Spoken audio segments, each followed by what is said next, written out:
All right, welcome back to the channel. So Keith Thurman, who is looking for his next fight, breaks down Errol Spence, and I assume why he thinks he would be able to beat him. Let's talk about that in this video.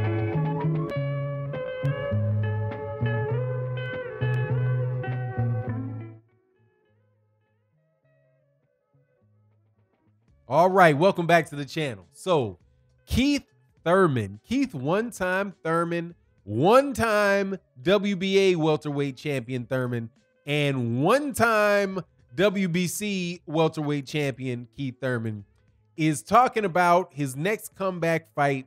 And one of the people, obviously, that, he's interested in fighting are, all of the top guys, really, but Errol Spence Jr., Terrence Crawford. At least my understanding is that he wants to fight Terrence Crawford, although I've not heard him say it, but I did hear him say that he wants to fight, that Kell Brook is somebody that he might be willing to fight, and Terrence Crawford is supposed to be fighting Keith, or in talks with Kell Brook, so there might be some, them bickering over who's going to fight who or something like that. But anyway, you get my point. Keith Thurman is coming back after his loss to Manny Pacquiao, where he lost the WBA belt, and he is asked, about who he's going to come back and fight. In the midst of this conversation, he talks about Errol Spence Jr. He talks about Shawn Porter, and he breaks down the Shawn Porter Errol Spence Jr. fight. And in doing so, I think lays down and gives us a good reason, either of why he thinks he would beat Errol Spence Jr. or why he never wanted to fight Errol Spence Jr. So let's go through it. A lot of people believe that Shawn Porter gave Errol Spence Jr. a very, very good fight. Some people believe that the fight could have been considered a draw between Errol Spence and Shawn Porter. Some people think Shawn Porter won. People with common sense that agree with me think that Errol Spence Jr. won the fight, and won the fight, pretty comfortably. In my take, I thought that it was a close fight in the first half of the fight, but in the second half of the fight, Errol Spence pulled away. He started wearing down Shawn Porter, and he winds up getting exactly what he was working for, which was to knock down on Shawn Porter in the 10th round. Was that the 10th round or the 11th round? But I think it might have been the 10th round. But anyway, he drops him with the left hook. And after that, Errol Spence Jr. moves on. He wins the fight. Now he's a unified champion, top dog at 147 pounds, one of the top dogs in boxing, period. That's the way that I saw it. Now, Keith Thurman talks about the fight, and it seems as if he saw it a lot like I saw it. But, he then also goes in on some of the weaknesses that he saw out of Errol Spence Jr. Now, again, the reason why I'm covering it is because I'm wondering, is this because when he sees this and talks about these things, which I'll cover in a second, is he talking about it and is he saying that he would be able to beat Errol Spence Jr. because of these things? Or what I think is that he might have already known these things about Errol Spence Jr. and that's why he didn't want to fight him. Or at the very least, I'll say this: the things that I'm going to describe, the reasons that he's going to give, doesn't give me any more faith that even if that's true, that Keith Thurman could beat him. But let's go through what he said. He says that Shawn Porter was able to prevent Errol Spence Jr. from doing a couple things. And he said one was that he neutralized Errol Spence Jr.'s jab. And because Errol Spence Jr. couldn't jab effectively, the left hook, I think he was talking about the left hook to the body was not set up. Because, Errol does like that, like kind of poleaxe jab. And when he's able to connect with that, he'll hit you with he'll hit you with a left hook to the body or left hook up top. So he says that Danny Garcia, Shawn Porter was able to neutralize his jab, which prevented him from setting up and working off the jab the way that Errol Spence Jr. wanted to work off the jab. The second thing that he said, and this was interesting to me, he's like, that because there was so much volume, that Errol Spence Jr. doesn't like a lot of volume because his defense, he said his defense isn't necessarily the most solid, so that gives you opportunities to hit him the more you're involved in, in it. And also, basically that the volume and all that stuff makes him have to revert and get on the back fight foot, and that he doesn't deal with that well. And that's where Shawn Porter was able to have that's why Shawn Porter was able to have the success that he was able to have. So looking at that, I think to myself, like, okay, assuming that is true, how is that going to help Keith Thurman beat Errol Spence Jr.? Right? Because Shawn Porter doing it, okay, Shawn Porter did that. And that is the style of fight that Shawn Porter, that I think is kind of unique to Shawn Porter.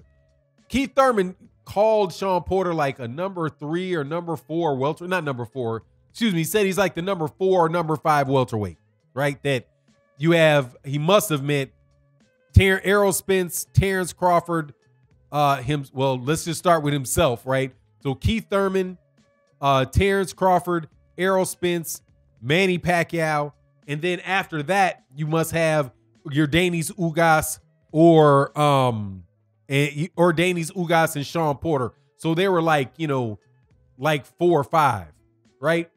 So I'm not quite sure